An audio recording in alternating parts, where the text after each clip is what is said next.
Okay, hi everyone. The first question from me, Naomi. You've been in Melbourne a while, but how does it feel to get that first Grand Slam win of the season under your belt? Yeah, it feels really good. I don't know. Like I've of course played the warm-up tournament a week before, but I definitely feel like the atmosphere is very different when you're playing the actual slam.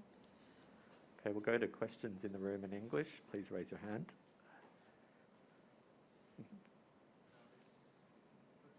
Has been overshadowed by the Novak Djokovic situation for the last 10, 11 days. How did it feel like being on court with that no longer being up in the air? Did it feel like it took a bit of, put a bit more emphasis on the sport? I mean, to be completely honest, it didn't really affect me.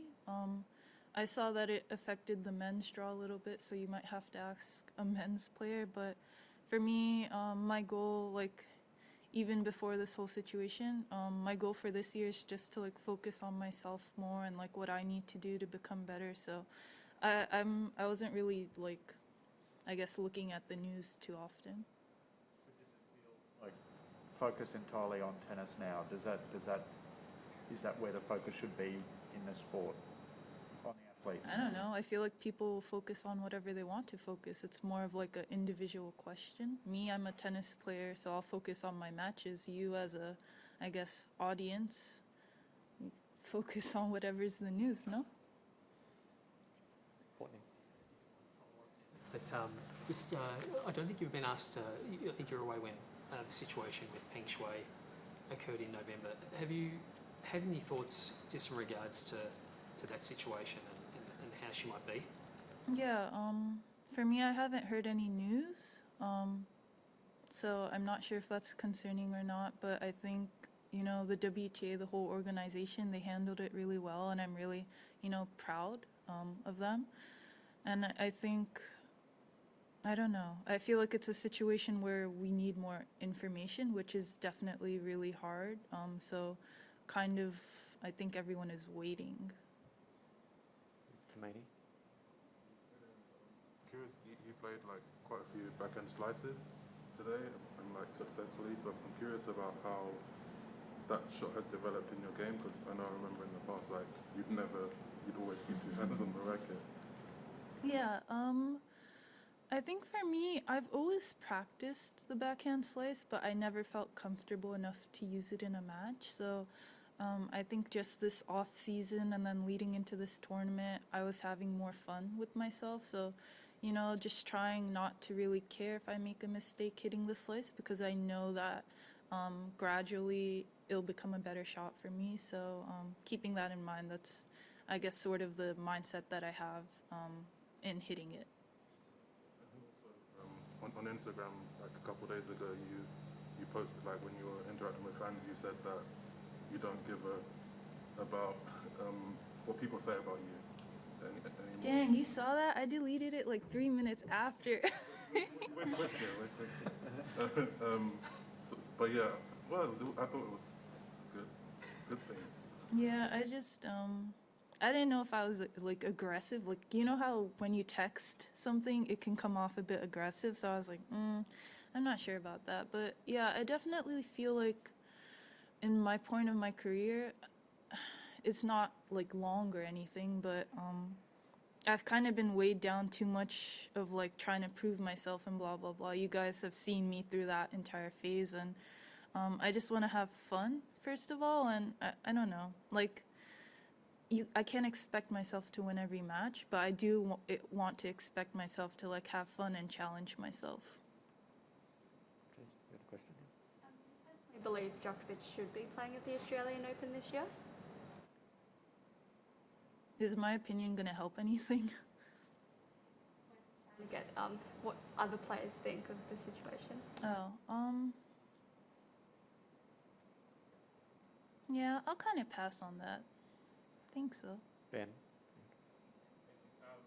You had an overhead that you whiffed on in the set, and immediately just started laughing. I wondered, that seemed like a moment where this sort of more fun attitude that you're talking about came through. Is that like a conscious thing you're realizing, or is it natural at this point just to be a little bit easier on yourself in those moments where other times maybe people get frustrated? Yeah,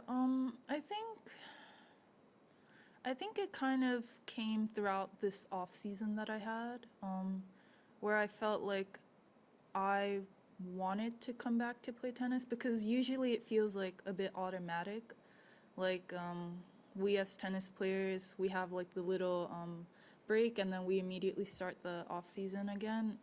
And for me, I came back when I wanted to come back. So I just felt like there are situations where I previously would get upset, but at this point of my life, like, I'm here because I want to be here and because I find that it's fun for me, so might as well enjoy it while I still can. And I think just to be playing on Rod Laver, and to have like such a good streak on Rod Laver is something that I could be proud of and something that I should enjoy. So that sense that it's a choice is like still informing your Yeah, attitude. like I'm still conscious of it, you know, like it's not an automatic thing to laugh about it, but I'm trying to change my mindset. Craig?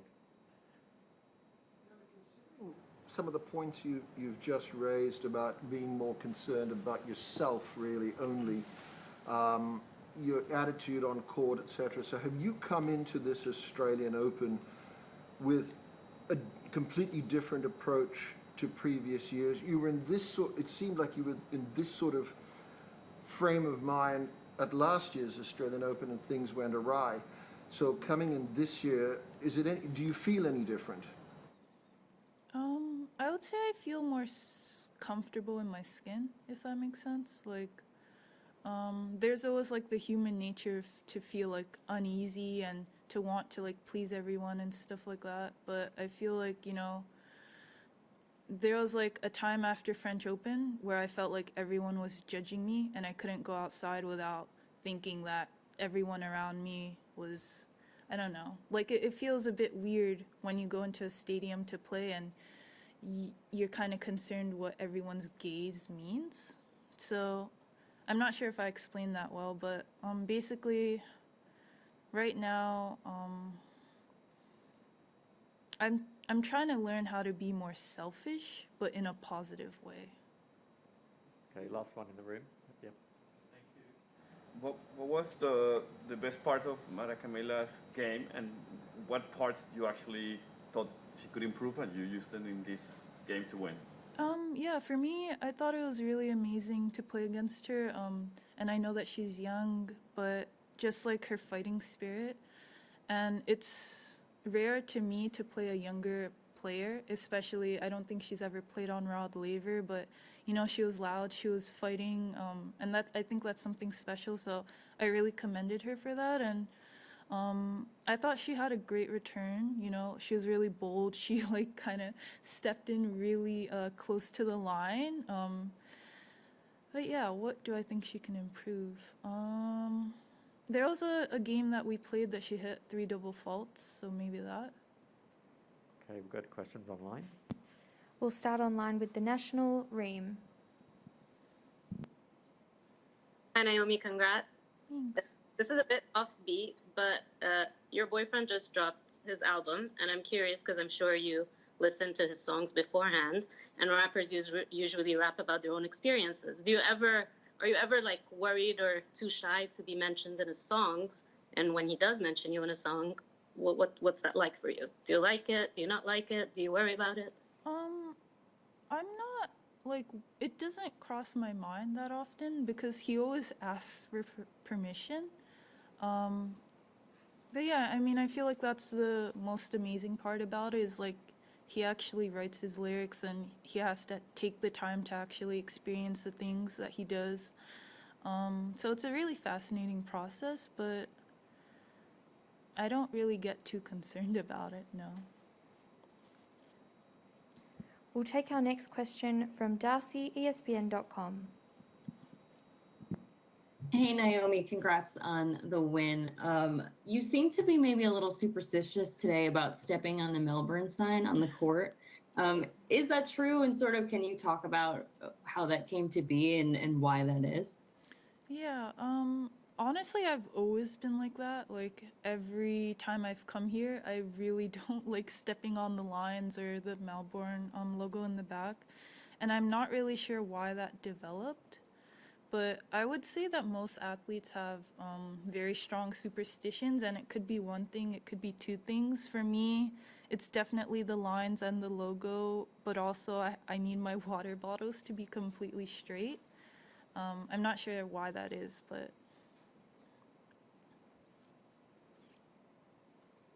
We'll go to the Times of India, Prajwal.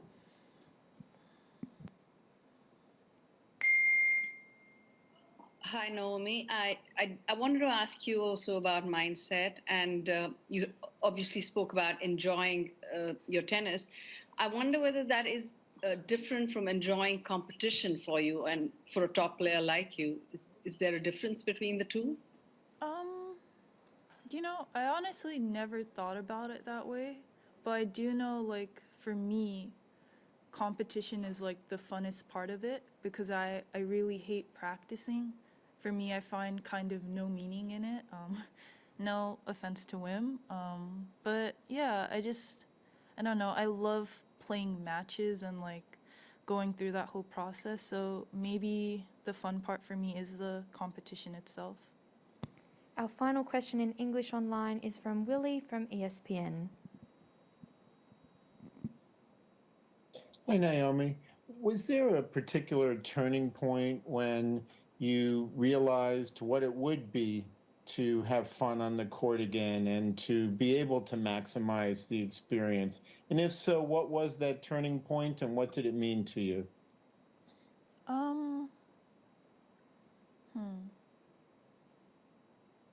I would say the turning point was after the US Open last year, and I was just sitting in my house wondering, like, what do I want to do in the future? And I felt like there's still so many things that I want to do in tennis, and you know, I haven't played Wimbledon in like 2 to 3 years, and I want to go back and experience that whole thing. So it's like a little bit of unfinished business, but also like knowing that everything can't be perfect all the time, and I accept the fact that, you know, I'll have dips and I need to figure out a way to overcome it. And we'll go back in room to national language. Okay, Aki, go for it. 今日の相手はかなり特にセカンドサーブの時にリターンで相当こう前に出てきてましたけど、セカンドサーブを直美さんが打つ時に相手のリターンの位置を見てこう気をつけたこととかプレッシャーを感じたりとかっていうのはありましたか？ Yeah, I definitely felt like she really stepped in on my second serve, but at the same time, I think my second serve isn't that bad, you know? I feel like, I don't know, I couldn't really risk too much. I wanted to, of course, change it up a lot just to keep her on her toes, but at the same time, I practiced my second serve for a couple months now, so I have to keep going and keep trying to improve on that. And of course, some of it is match play, but I don't know, she did well, I would say that. 対戦で、ウィムがたくさんインフォメーションを用意してくれるって、実際に用意してくれたみたいですけど、その印象とビデオとかで見る印象と実際にボール打ってみて違ったなっていうところとか、大体思ってた通りだなっていう感じだったのか、どうでしたか？ Yeah, I would definitely say I think, you know, the videos that Wim showed me, of course, they were really informative. And it would have been a little bit troublesome if he didn't show me that. But I honestly take that information with a grain of salt because I usually feel like people play me a bit differently from everyone else. I think they play a bit more high risk or up tempo because they know that, you know, I'll try to be the aggressive one. So there's always like that factor for me. いいプレーでした。 Sorry, I couldn't hear you at all. Do you think you played good today against her? You know, it's the first round, so I don't really take the result, if that makes sense. Like, I try to think of how my mentality was, and I think I was pretty solid, you know. I think I was up 5-0 and had a little dip, but I was fortunate enough to close it out, and I think that that's something that I hope I'm not in that position in my next match, but if I am, I already did it this time around, so I guess I'll learn from it. We'll go online now to Sportiva Hitoshiko.